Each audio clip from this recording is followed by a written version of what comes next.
L'année 2025 fait son petit bonhomme de chemin. Nous sommes aujourd'hui le 4 janvier. Mesdames et messieurs, bonjour. Au menu de ce journal, les départements de l'Atakora et de la Donga n'ont pas échappé au contrôle de la qualité des produits à la veille des fêtes de fin d'année. La direction départementale du commerce et de l'industrie a instruit une mission qui a sillonné quelques lieux de vente. Les précisions dans ce journal. Nous vous emmènerons ensuite dans l'univers des tricycles de la ville de Djougou, le moyen réputé dans le transport des marchandises à travers la ville. Découvrir avec Ulrich Gabal les difficultés auxquelles sont exposés les conducteurs. Et puis nous irons dans le département du Bordeaux à la découverte du Club des Pères. Il s'agit d'un regroupement d'hommes de la localité de Boukiri qui accompagnent leurs épouses et toutes les femmes de leur village dans l'amélioration de la santé collective et surtout de la nutrition infantile. Ce club est une initiative de l'UNICEF. Les détails à suivre. À nouveau, bonjour. Une équipe de la direction départementale de l'industrie et du commerce à Takora Donga a intensifié ses contrôles de la qualité des produits à la veille des fêtes de fin d'année, conduite par Antarou Para, directeur à charge du commerce dans ces deux départements. Elle a sillonné plusieurs boutiques et magasins pour contrôler la qualité des produits mis dans la circulation commerciale. Abdou Sabi Idrissou. De prêter attention sur les dates de péremption avant de vous faire livrer. Le directeur départemental de l'industrie et du commerce à Takora Donga, en pleine discussion avec ce propriétaire de boutique et pour cause, des produits périmés retrouvés dans les rayons de vente. Si aujourd'hui, je me trouve dans cet embarras, je trouve aussi une part de ma responsabilité déjà. Bon, j'ai été un peu négligent d'une part. S'il y avait plus soin peut-être de bien vérifier certaines choses, cela peut ne pas m'arriver. Donc si on peut prendre soin de vérifier là, ça demande que tout article alors, avant de payer, il faut les vérifier. Normalement, avant de payer chaque article, on doit prendre soin de les vérifier d'abord. Mais est-ce que vous voyez un peu? C'est de votre responsabilité de vérifier. Si on vous livre des produits périmés et que vous ne prenez pas le soin de contrôler, ça ne vous dédouane pas. Si certains commerçants indélicats continuent de proposer aux consommateurs des produits impropres à la consommation, d'autres par contre respectent les normes. Je veille trop sur les produits périmés, à la raison de laquelle que même les canettes sur le marché, j'ai laissé en dernière position pour vérifier tout et payer le produit. En effectuant cette descente inopinée dans les points de vente des produits vivriers de la ville de Natitengu à la veille des fêtes de fin d'année, Antarou Para et son équipe veulent s'assurer que les produits proposés à la clientèle sont appropriés à la consommation. La sortie de ce jour s'inscrit dans le cadre d'une activité que nous menons en fin d'année. Il s'agit du contrôle des produits. Parce que c'est à cette occasion, à l'occasion des fêtes de fin d'année, que beaucoup de commerçants déversent des produits périmés sur le terrain. Alors, nous sommes sortis aujourd'hui dans la ville de Natitengu et tout de suite, ce qu'on peut dire, c'est que de plus en plus, les commerçants respectent la réglementation.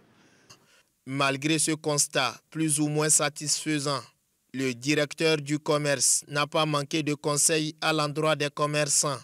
À l'endroit des commerçants, nous ne cessons jamais de leur rappeler qu'il leur incombe de vérifier en amont la qualité des produits qui leur est livrés. Les commerçants en infraction sont mis sous convocation et devront se présenter à la direction départementale de l'industrie et du commerce à Takora Donga pour faire face aux sanctions qu'ils encourent. Dériver une convocation. Les tricycles représentent un type de transport en commun qui fait beaucoup parler de lui à Djougou. Ils sont souvent sollicités dans le transport des marchandises à travers la ville et vers les marchés environnants. Mais depuis quelques années, la prolifération de ce moyen de transport réduit la rentabilité commerciale et l'inobservance du code routier oblige aussi la police républicaine à être sur le talon de jour comme de nuit. Ulrich Gaba nous propose une incursion dans l'univers des tricycles de Djougou. Carrefour où l'on peut venir négocier les tricycles de la ville de Djougou dans le département de la Donga. Ces engins sont de plus en plus sollicités dans le transport des marchandises à travers la ville ou sur des distances relativement courtes. Mais la prolifération de ce type de moyens de transport rend aujourd'hui le secteur moins rentable selon les acteurs eux-mêmes. Avant, on sort là, on gagne 50 000 par jour. Avant, le temps qu'il n'y a pas beaucoup de tricycles, 50 000, 100 000, on gagne. Maintenant, moi j'ai mon propre tricycle. Maintenant, comme je sors, je peux faire un mois, je ne gagne pas l'argent. Avant, si on cesse tricycle, c'est si on trouve à Carrefour ici.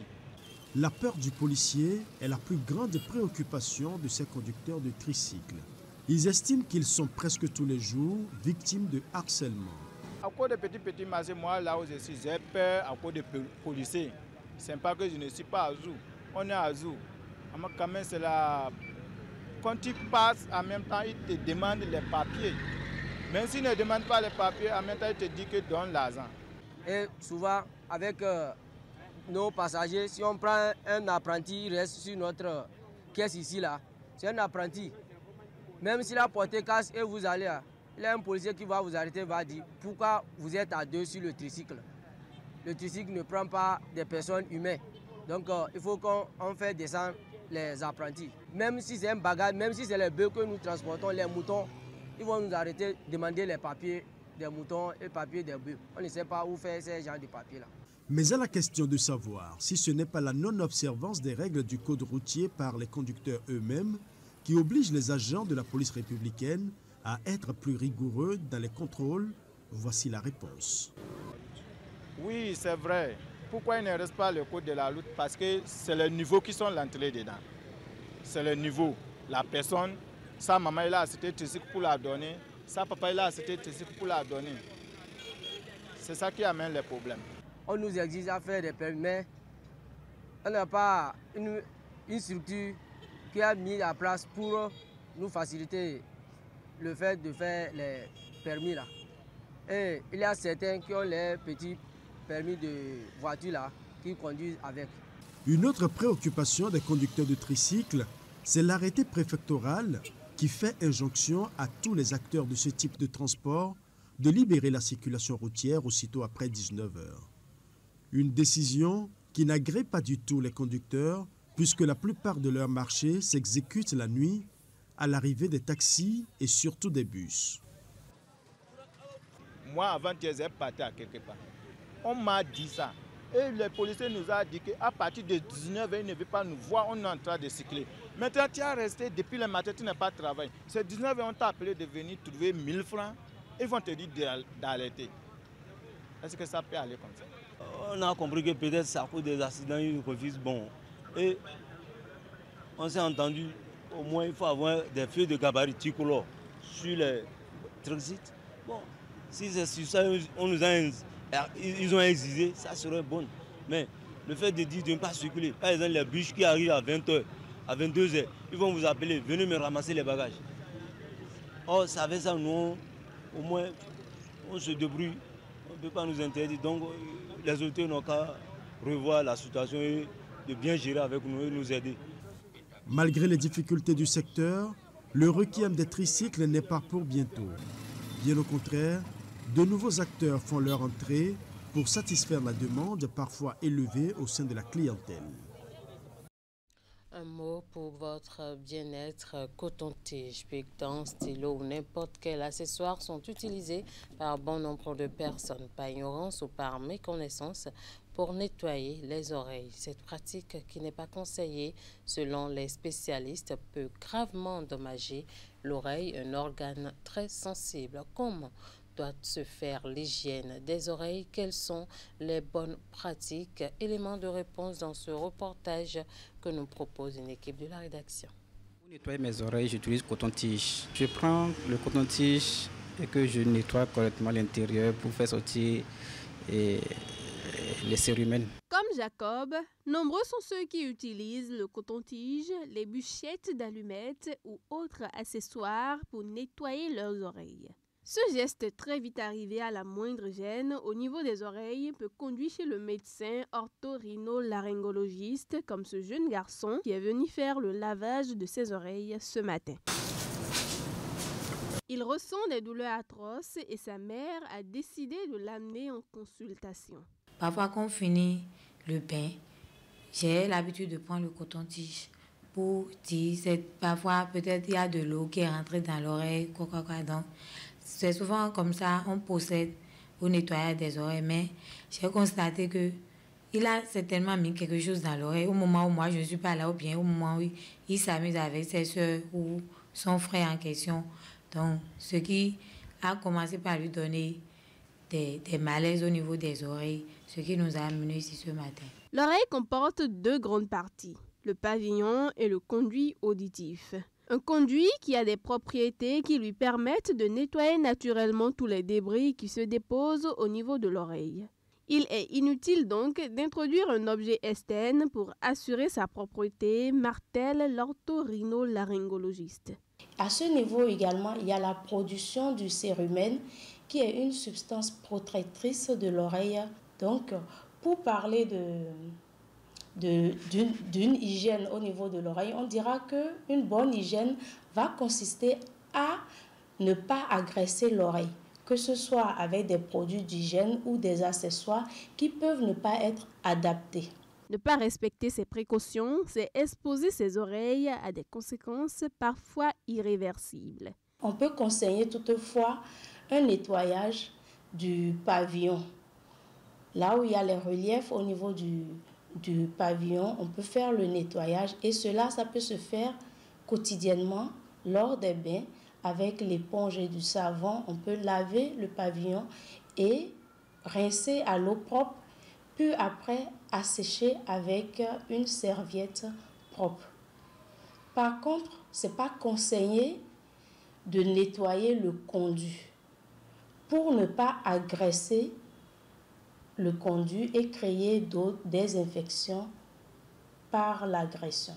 Donc, il faut respecter le fonctionnement auto-nettoyant du conduit auditif externe. L'oreille est un organe complexe important du corps humain. Elle reçoit des informations sonores et les transmet au cerveau pour les analyser. Elle nous permet de communiquer avec l'environnement qui nous entoure. Célébration du Nouvel An sur le site de l'opération Mirador à Daga dans la Pendjari. Les soldats engagés ont reçu la visite de Barthélémy Kassa, premier vice-président de l'Assemblée nationale. Suivi du préfet du département, il est allé communier avec les soldats et a saisi l'occasion pour doper le moral de la troupe. Alassane Arounan pour les détails. En cette matinée du 1er janvier de l'an 2025, l'honorable Barthélémy Kassa, depuis cette position militaire de Daga dans la Pendjari, en mode cuisinier.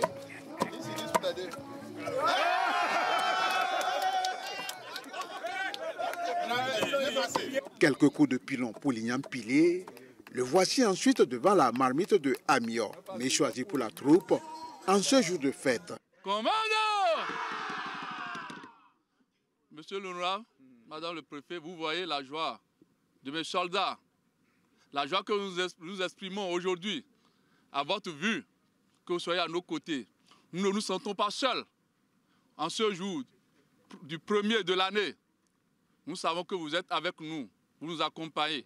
En compagnie des autorités préfectorales et communales, l'homme du peuple a choisi de passer ce premier jour de l'an aux côtés des forces de défense et de sécurité engagées dans l'opération Mirador. 2024 vient d'être bouclé et grâce à vous, nous sommes là. Alors nous sommes venus pour vous témoigner la proximité du chef de l'État. L'instant d'une visite des différents compartiments de cette position militaire, voici le premier vice-président de l'Assemblée nationale, partageant en toute humilité et dans la convivialité le menu du jour avec toute la troupe. Il y a 2-3 jours, le père de la nation lui-même, le chef de l'État, Patrice Talon, a manifesté à votre endroit la reconnaissance de tout le peuple béninois en allant dans la caserne à Alada pour déjeuner avec vos frères d'armes qui sont là-bas.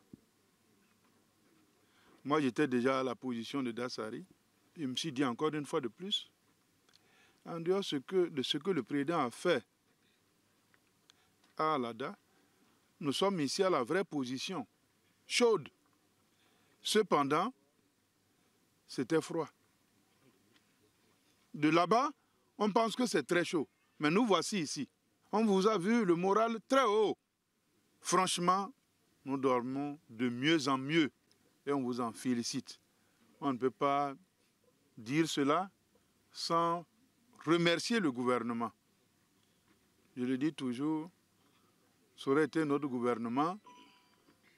Cette volonté que nous notons, on ne l'aurait pas forcément remarqué. Pour permettre à ces vaillants soldats de continuer la fête tout en restant vigilants sur le champ des combats, un lot de vivres leur est offert. En effectuant le déplacement sur cette position militaire au nom de toute la nation, ces autorités viennent ici doper le moral de la troupe, plus que jamais déterminée à combattre les forces du mal. Nous sommes à présent dans le département du Borgo, à plus de 300 km de Cotonou. Ulrich Gaba et son équipe sont allés à la découverte d'une organisation spéciale appelée le Club des Pères. Ce sont des hommes de la localité de Koukiri, dans l'arrondissement de Tchatchou. Ils ont décidé d'accompagner leurs épouses et toutes les femmes de leur village dans l'amélioration de la santé collective et surtout de la nutrition infantile. C'est un club mis en place par l'UNICEF, j'y arrive, via l'ONG Sianson qui les a formés à accompagner les femmes et les enfants pour une santé épanouie de Koukiri. Suivant. Commune de Tchao, à plus de 360 km de Cotonou au Bénin. Dans l'arrondissement de Tchatchou, c'est une danse de victoire qui s'exécute ici à Koukiri. La victoire du village de Kenupon sur la nutrition infantile.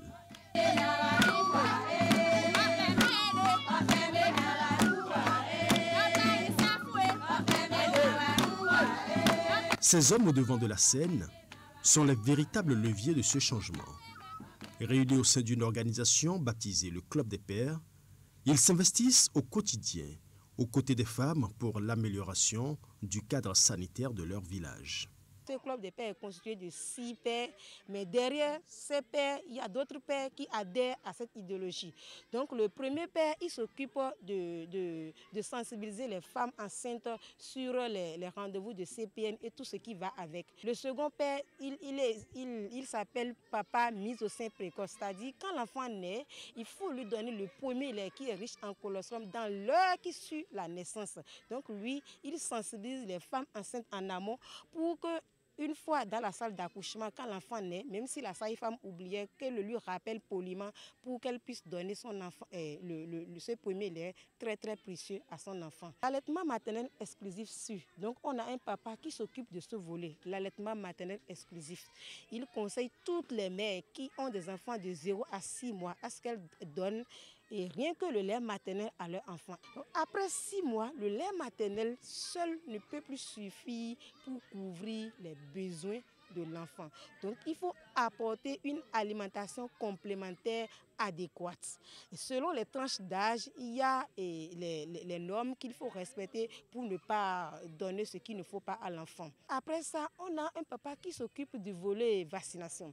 Il faut que les enfants soient vaccinés parce qu'on a dit que la nutrition sans la prise en compte des pathologies, ça revient au même. Surtout qu'elles ne comprennent pas français, elle leur rappelle quand est-ce qu'il faut qu'elles aillent faire les vaccinations et tout le reste. Après ça, on a un dernier papa qui s'occupe du volet hygiène. Il s'occupe de l'hygiène environnementale, de l'assainissement, tout ce qui va avec. Chaque ménage dispose de latrines. Ils ont mis en place des interventions, des initiatives communautaires comme les jardins de cases, même les jardins communautaires. Et surtout, il y a ce fort engagement communautaire à travers l'existence des groupes de soutien et des clubs de paix. Le Club des Pères démontre que la mobilisation des hommes dans des rôles traditionnellement associés aux femmes peut transformer la dynamique familiale et communautaire. En soutenant les femmes dans leur parcours, ils ouvrent la voie à des comportements plus sains et à un véritable partage des responsabilités parentales. On s'est rendu compte que lors des visites à domicile, quand on retient les petites actions faisables avec les mères, la prochaine visite, on se rend compte que la mère n'a pas vraiment... elle n'a rien fait de tout ça. Si c'est par exemple aller faire la vaccination, elle va te dire que son mari n'a pas donné l'ordre. Ou bien si c'est pour aller faire une CPN, elle va te dire que son mari n'a pas donné l'ordre. Donc on s'est dit, il faut qu'on implique les pères. Il faut qu'on leur dise le bien fondé de la nutrition sur le développement de l'enfant dans l'immédiat et dans l'avenir. Comme ça, ils pourront nous aider à soutenir les bonnes pratiques d'alimentation du nourrisson et du jeune enfant.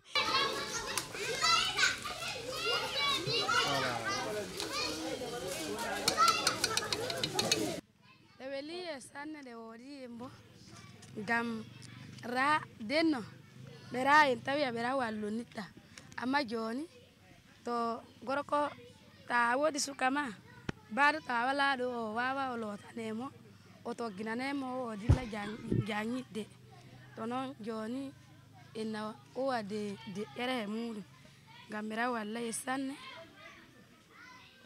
Nous sommes arrivés à avoir des localités qu'on a essayé de traduire à travers un modèle qu'on appelle les villages propres avec 0 enfant malnutri. Je prends le cas de cette localité qui est Koukiri. Nous étions à une prévalence de 32% de la malnutrition aiguë. Et aujourd'hui, je peux vous rassurer que tous les enfants qui sont ici sont en bon état nutritionnel grâce aux interventions de Sciençon dans cette communauté. Grâce aux formations dispensées par l'UNICEF et ses partenaires pour accompagner le gouvernement du Bénin dans sa vision de santé communautaire, le Club des Pères ne se contente pas d'accompagner. Ces hommes deviennent donc de véritables ambassadeurs de changement. Un engagement qui, au-delà de la nutrition et de la santé, stimule également le développement d'un cadre de vie plus équilibré et harmonieux pour tous.